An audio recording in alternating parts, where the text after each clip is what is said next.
Hello mga best friend! For today's video, alam ko wala kayong pake, share ko na rin. Oo nga pala mga best friend, pumasok na ang sahod ko sa FB page na $100.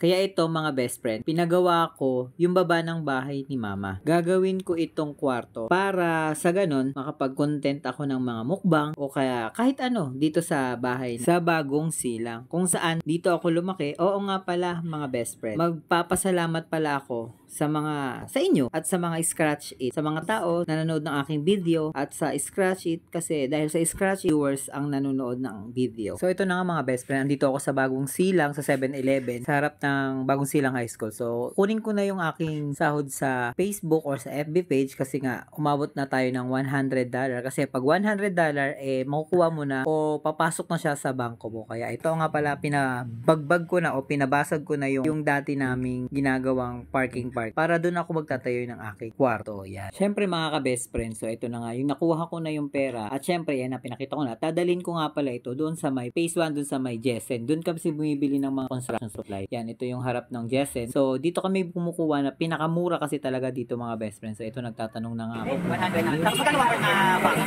Magkano one na bang? May one pa sa one. Meron ka ganun. Pwede ka. Pero kung sakasakali, kakasya ko ba yun sa 100? Kasi may buhangin kasi konti sa bahay. Tapos, dalawang semento. Kaya na po ba yung dalawang semento? Kasi ano lang, parang yung pinto lang na ipapa-halblock ko lang. Tapos, parang yung bintana, papalagyan ko rin ng pagitana. Ay, asintada pala. Ay, ang asintada. Pero kasya na po yun. Paano nga po? May di-deliver po ba kayo ng 500 na buhangin? Dalawa. Mga maganda. Ito naman umis na ilagay niya. Dito naman nila. Dito naman nila.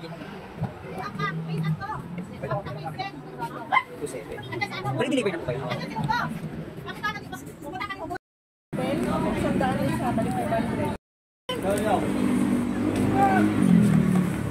Tapos ito na nga mga best friend. So dumating na yung mga hollow blocks kasi ginawa ko siya sa kulong-kulong na lang siya pero tricycle yung nagdala. So ito na nga pag balik ko sa bahay, ito na nabasag na yung mga dapat basagin. So konti na lang. Tapos ito na si Barok. So siya yung asintada, yan. At ayan na, nag-asintada na siya at malapit na tayong matapos kasi nga isang buong araw niya lang ginawa. Bali yan, nag-aasintada na siya at mamaya-maya ililipat na rin nila yung gate. Pero hindi siguro magagawa kasi anong oras na. At ayan na nga si Baro. So madami talaga siyang ginawa. Nagbasag, then ngayon nag-asintada. At ito na tinatakpan na yung dating pinagtanggalan ng gate, tinatakpan na siya. Syempre picture video muna si ako, mga best friends. So ito na after nung matapos na nga sila, saka ako na nag-video at ayan, naglagay na rin sila ng rampahan para maipasok yung motor dun sa loob. Kasi nga, syempre magiging kwarto-kwarto lang rin naman yan at makikita nyo soon pag pinagpatuloy po kayo nagsusuporta sa aking video at maraming salamat po talaga sa inyo at syempre tuluyan nyo po akong suportahan para matapos po itong bahay or itong kwarto na pinapagagawa ko. Yun lang!